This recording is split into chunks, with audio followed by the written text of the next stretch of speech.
सभी भक्तों को सीताराम जय बालाजी महाराज जाए बागेश्वर धाम सरकार।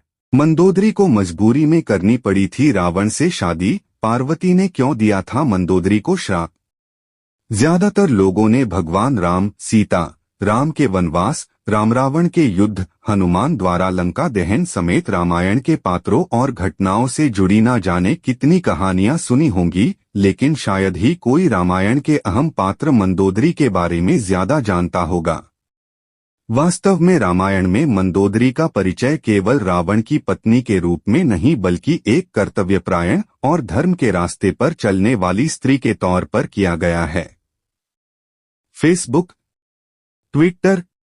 क्यों मंदोदरी का जीवन बन गया रहस्य? क्यों मंदोदरी का जीवन बन गया रहस्य? आजतक.in। आजतक.in नई दिल्ली 5 अक्टूबर 2022। अपडेटेड रात के 8:19 IST।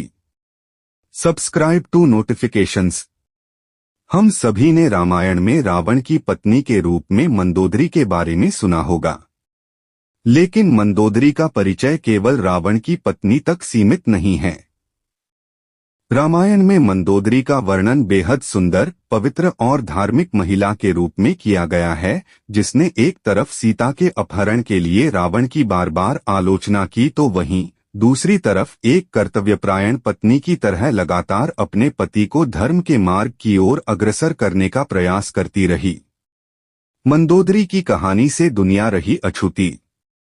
हम सभी ने बचपन से भगवान राम, उनकी पत्नी सीता, उनके संघर्ष, भगवान राम और रावण का युद्ध, हनुमान द्वारा लंका दहन, अयोध्या नगरी और रामायण के पात्रों और घटनाओं से जुड़ी ढेरों कहानियां सुनी हैं, लेकिन बहुत ही कम लोग जानते हैं कि रावण के जीवन में मंदोदरी ने कितने दुख झेले और उसके मरने के बाद मंदोदरी का क्या हुआ। मंदोदरी का असली नाम था मधुरा। किंवदंतियों में बताई गई एक कथा के अनुसार मधुरा, एक दिव्य परी, ने एक बार कैलाश पर्वत की यात्रा की थी। वहां वो देवी पार्वती की अनुपस्थिति में भगवान शिव को खुश करने की कोशिश करती हैं। जब देवी पार्वती आती हैं और मधुरा को देखकर वो क्रोधित हो जाती हैं। वो मधुरा को मेंढक में बदलकर 12 वर्षों के लिए एक कुएं के अंदर रहने का श्राप दे देती हैं।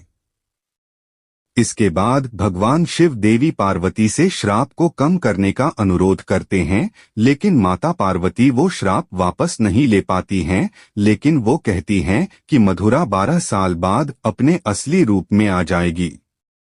एडवर्टाइजमेंट।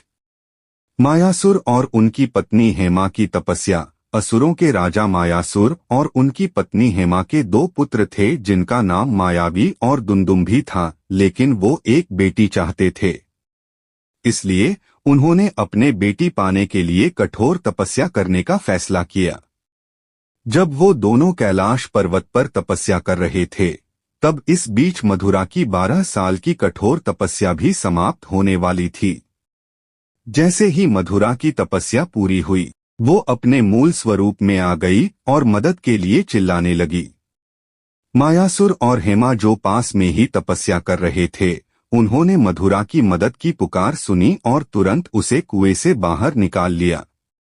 बाद में उन्होंने मधुरा को अपनी बेटी बना लिया और उसका नाम बदलकर मंदोदरी रख दिया।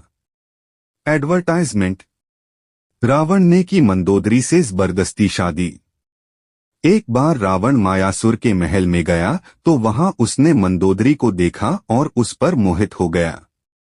उसने मायासुर से मंदोदरी का हाथ मांगा, लेकिन मायासुर ने मना कर दिया, जिससे रावण नाराज हो गया और मंदोदरी को उससे शादी करने के लिए मजबूर करने लगा। मंदोदरी को पता था कि रावण भगवान शिव का भक्त है, इस डर से और अपने पिता की रक्षा के लिए वो शादी के लिए सहमत हो जाती है। रावण से शादी के बाद उसने 2 पुत्रों मेघनाद और अक्षय कुमार को जन्म दिया। कर्तव्यपरायण और निष्ठावान पत्नी मंदोदरी रावण को उसके गलत कामों के लिए हमेशा टोकती थी। ये जानकर कि रावण अपने विनाश के मार्ग पर जा रहा था, मंदोदरी उसे लगातार धर्म के मार्ग लाने का प्रयास करती रही। रावण के वध के बाद मंदोदरी का क्या हुआ? भगवान राम ने रावण का वध करने के बाद विभीषण को लंका का राजा बना दिया था। ऐसा कहा जाता है कि रावण की मृत्यु के बाद विभीषण ने अपनी भाभी मंदोदरी के सामने विवाह का प्रस्ताव रखा। मंदोदरी के बारे में कहा जाता है कि वो एक सती स्त्री थीं जो अपने पति के प्रति समर्पण का भाव रखती थीं। इसीलिए रावण की मृत्यु के बाद मंदोदरी ने विभीषण से विवाह का प्रस्ताव ठुकरा दिया। लेकिन कुछ समय बाद उन्होंने विभीषण से विवाह स्वीकार कर लिया था।